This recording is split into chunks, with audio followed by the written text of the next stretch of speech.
Hey there, Grumpy Old Fart here. I'm doing an Unexplained Artifacts video on the Sabu Disc.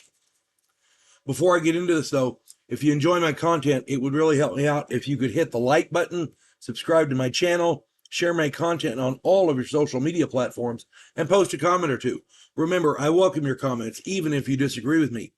And check me out over on Rumble for my political commentary and weekly current events. If you enjoy a good book, check out my author page on Amazon.com. My pen name is H.L. Anderson. You can find all of my books there, including a fun story about a house in New Orleans where the monsters all hang out. It's called The House Off Farrago Road. Nothing political, nothing deep, just a good, fun story. Interesting characters, different modern mythology, that kind of thing. All right. Excuse me. In 1936, this is a Sabu Disc. In 1936, British Egyptologist Walter Bryan Emery was working in tomb S311 at Mustaba in northern Saqqara. That's in Necropolis in Egypt. The tomb belonged to a person named Sabu. Now, we do not know much about Sabu except for the fact that his tomb suggests that he was an important figure in the royal court. Excuse me. Emery found a curious disc. It is a perfect wheel with a raised central hole meant for some kind of axle or shaft.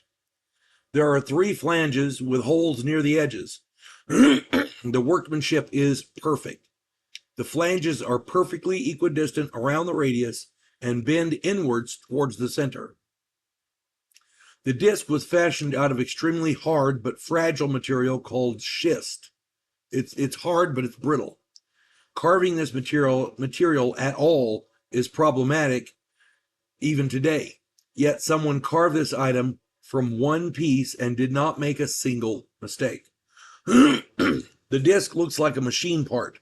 Officially, they said it was used to sift and mix mash for beer.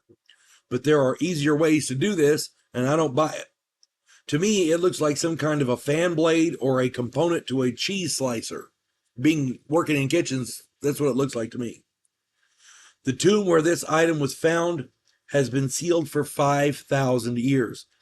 That means the people who carved this walked the earth at least 3,000 years before Christ. There are many theories which have surfaced to explain what this disc is and what it was used for. Some of them are just out there. Some theorize that it was part of a machine used to manufacture sodium carbonate, possibly inside a pyramid. I don't even know where that comes from. I don't know. Some theorize it was a primitive weaving tool, but we've seen ancient looms and they don't look anything like this. Some people theorize it was a tool for twisting rope. I suppose that could be, but it seems to be the same thing could be done with a stick.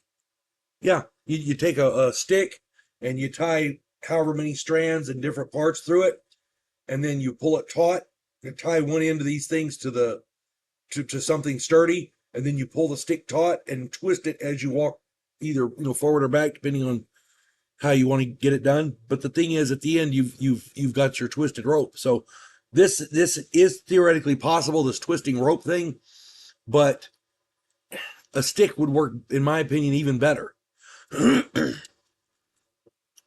Some theorize that it may be a component or a copy thereof from a UFO. This would presuppose a UFO crashed in ancient times. To look at the thing, I could see this. However, I don't know. That seems a bit of a stretch. I'm just saying. It's got, if this is a component like from a UFO, then it's got to be a recreation of something they saw, because why would people in the UFO use this material, schist, to create a component for an engine? You see what I'm saying? There's sturdier stuff to use. However, an exact copy of this disc was created on a 3D printer. The disc acts like an impeller for pumping water. If, in fact, that is what this disc is, then it had to be a component, it's part of a component in an ancient centrifugal pump. Seeing how the ancient Egyptians relied on crops and water to survive, I can see such a pump being used to fill underground cisterns and for irrigation. This would mean that the ancients were far more advanced than we give them credit for. And I completely understand that. Michael Cremo wrote a book called Forbidden Archaeology. I talk about it a lot on my videos. In that book, he postulated the theory that human beings have been on this planet far longer than mainstream science will admit, and our ancestors were far more advanced than what we believe. and I am absolutely in favor of that. Regardless of how long humans have been on this planet, we know for a fact that mainstream archaeology, mainstream science is hiding things from us. They're not telling us the entire story. They're obfuscating facts. And I think it's to fit a narrative. And I don't know why they're doing that, but there they are. It's crazy. But if you get a chance, check out a picture, go to online and find a picture of this Sabu Disc. That thing, just take one look at it and understand that thing was carved more than 5,000 years ago. That's 3,000 years before Christ. That is crazy. It looks like part of an engine or a motor or a disc in some sort of machinery. It's crazy. Check it out. You'll see for yourself. I hope this finds everybody well. You folks have a good one. And if anybody else has any other ideas what it could have been, put it in the comments. I'm sure we'd all love to read it. God bless one and all.